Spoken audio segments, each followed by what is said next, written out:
Bonjour à tous, aujourd'hui on se retrouve pour une vidéo observation de la faune et aujourd'hui on va observer des araignées et un groupe particulier d'araignées dont on va parler donc dans cette vidéo.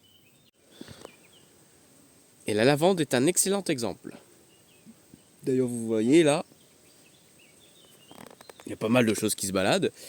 On a du bourdon, on a du morosphinx, on a aussi de l'abeille domestique mais aussi toute une variété d'abeilles sauvages. Il y a des mouches, il y a des cires, enfin voilà, il y a pas mal de monde.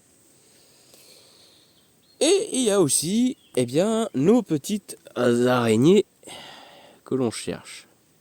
Voilà. Donc là, je suis en train de regarder si j'en vois. Ta ta ta ta ta. Ta ta ta. Bourdon. Voilà, là, il y en a une. Voilà, vous voyez ça? Voilà, ça, c'est une des araignées que je voulais vous présenter aujourd'hui.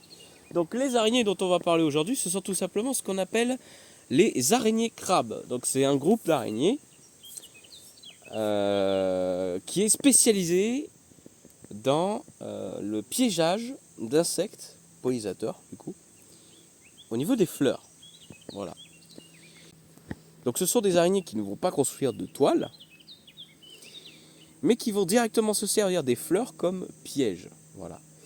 Au niveau morphologique, on reconnaît ces araignées-là, ce groupe d'araignées-là, tout simplement parce qu'elles vont avoir la première paire de pattes qui va être beaucoup plus développée que les autres.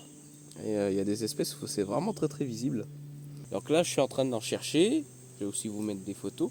Et je vais vous parler de quelques espèces et aussi de leurs particularités. Vous verrez notamment. Pause. En faisant le montage de la vidéo, je me suis rendu compte que sans le savoir, j'avais filmé justement un papillon qui a failli se faire justement attraper par une de ces araignées. Il y en a une autre là. Ça c'est la même espèce que juste avant là.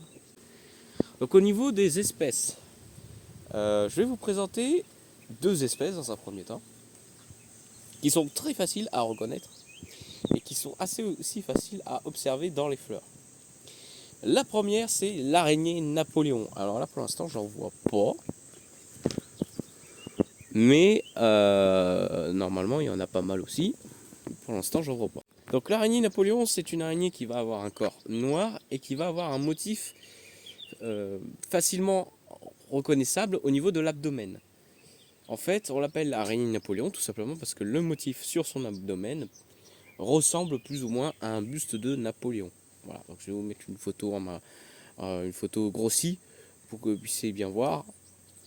Donc voilà. Et donc cette espèce-là, donc ce motif-là, il est noir et après le reste de l'abdomen, le dessus du reste de l'abdomen va porter une couleur qui peut aller du jaune jusqu'au rouge et donc toute la panoplie de couleurs plus ou moins orangées qu'il peut y avoir entre.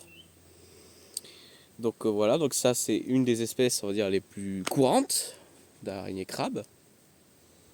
Et voilà. Ensuite, deuxième espèce dont on va parler, et d'ailleurs on en a déjà vu là, et je vous remets une photo, voilà. Celle-là, c'est la mise-humaine variable. Et la mise-humaine variable, j'essaie d'en retrouver une. Alors, où est-ce qu'on l'avait vue déjà? La première mise humaine, là.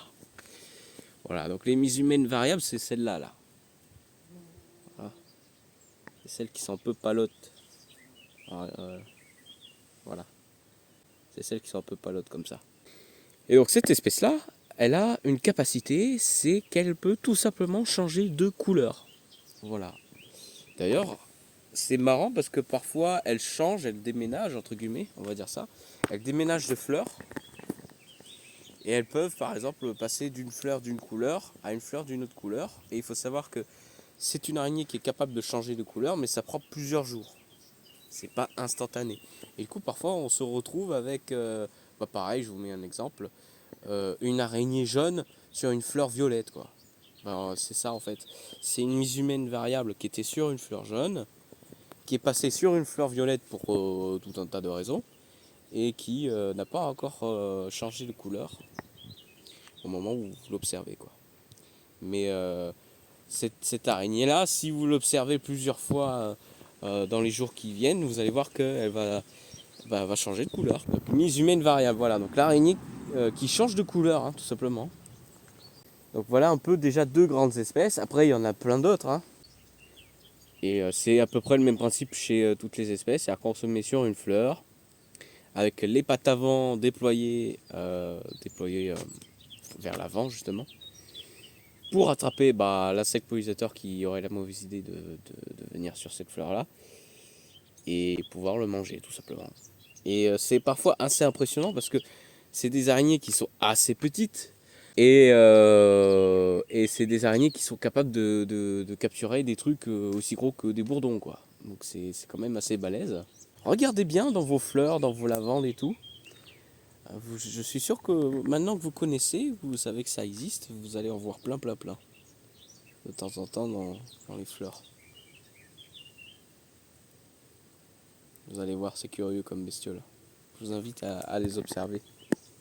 Et donc voilà, c'était une petite vidéo sur les araignées crabes. Et j'espère qu'elle vous a plu. Si c'est le cas, comme d'habitude, n'hésitez pas à liker, à partager et aussi à vous abonner à la chaîne YouTube ou suivre la page Instagram. Activez la cloche pour ceux qui sont sur YouTube pour être au courant des prochaines vidéos. On se retrouve très vite. À bientôt.